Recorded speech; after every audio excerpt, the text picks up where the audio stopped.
Very few states have good budgets. They may all have balanced budgets, but they're all hokey. I mean, Delaware's doesn't have a balanced budget. They say they do, but they don't. Delaware's in big trouble. Then they're about to be in bigger trouble. You know, historically, we were at the national average for Medicaid rates. That's 17% of your state economy goes for your Medicaid, your in-state Medicaid program. And Medicaid is the state version of Medicare. Medicare is national, Medicaid is state. So they come forward and they tell the states, hey, you know, we're going to make that budget. For your next 3 years as governor, we're going to make that budget look pretty good because we're going to give you a bunch of money for Medicaid.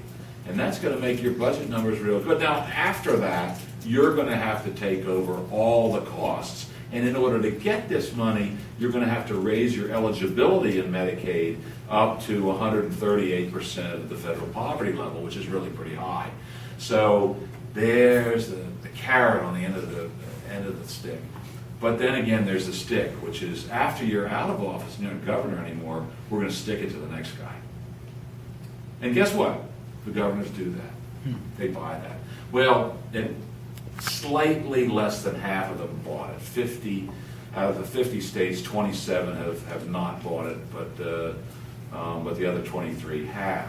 Now that's essential to get the states on board with this Medicaid and exchanges program. The hospitals, well, why the hell would the hospitals want to go with the Affordable Care Act?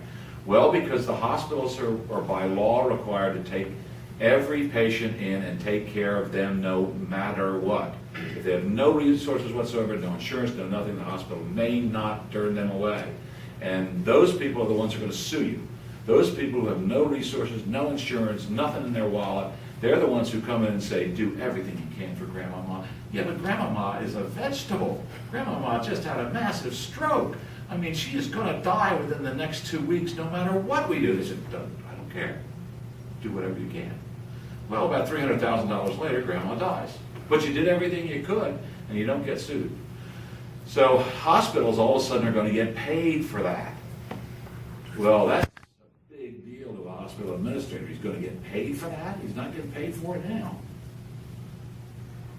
Health insurance. Okay, there's no question, if you read the Affordable Care Act, 2016, any health insurance, private health insurance policy that is more than the bottom level of Medicare benefits, if it's more than that, the employer and the insurance company are going to get taxed on that difference, on the sugar, you know, the dental care, you know, all those out-of-pocket things.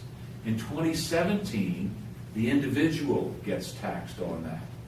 So if your policy is worth about $7,000 a month on the open market, or $7,000 a year on the open market, and the Medicare number is $2,000, you're going to get taxed in 2017 on $5,000 of that of income.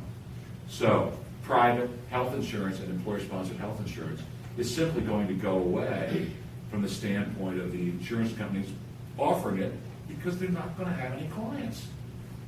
And they know that. And nobody realistically in the health insurance industry believes anything different than the fact that the private health insurance industry, with possibly 2 exceptions, will disappear in 2017. It is written into the law.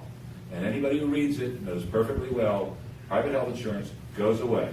The 2 big ones, Aetna and United Healthcare, have already backed out of the private part of the market, not the employer-sponsored, but the private part in California. They said, we're out. We're not interested. Doctors are really kind of saying, well, this is okay. I'm going to get paid for this dead wood in my practice. All of a sudden, somebody's going to pay for these people. And I'm not going to have to go chasing them for $10, $20 here and there. I'm just going to get paid for it.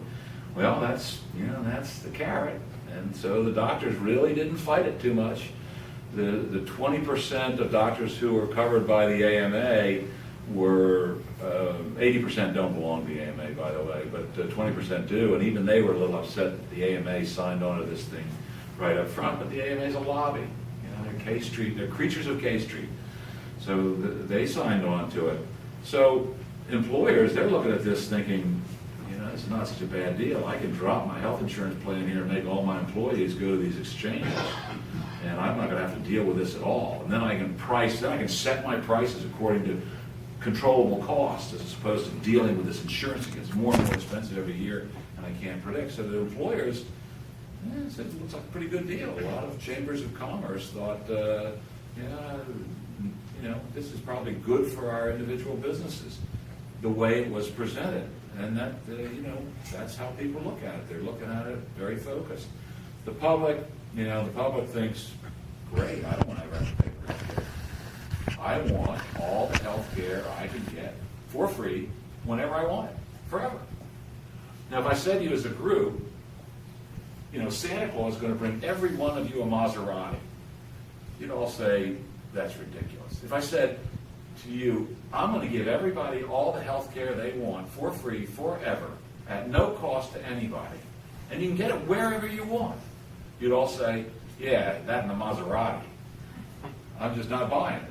Except that if you go to people individually and say, wouldn't you kind of like to just have a health care policy that just go in and take care of it? Oh, yeah, I want that. How about your neighbor? Well, maybe him too, but how about the whole rest of your community? No. Somebody's got to pay for this. So that's basically how you get buy-in. You go individually, group by group by group by group, and nobody really looks. So the insurance industry, you think, these guys are actuaries, they should look out 10 years, 20 years, 30 years. No, they don't. They're looking quarter to quarter. For-profit insurance companies are looking for profit growth quarter to quarter. If you tell them their book of business is going to go away in 2017, they say, it's 2013. What do I care about that? That's years away. I'm not going to be working for Aetna anymore. I'm going to be working for Highmark. What do I care? Then that's how they work. In the meantime, my boss is going to be happy because I'm expanding the book of business.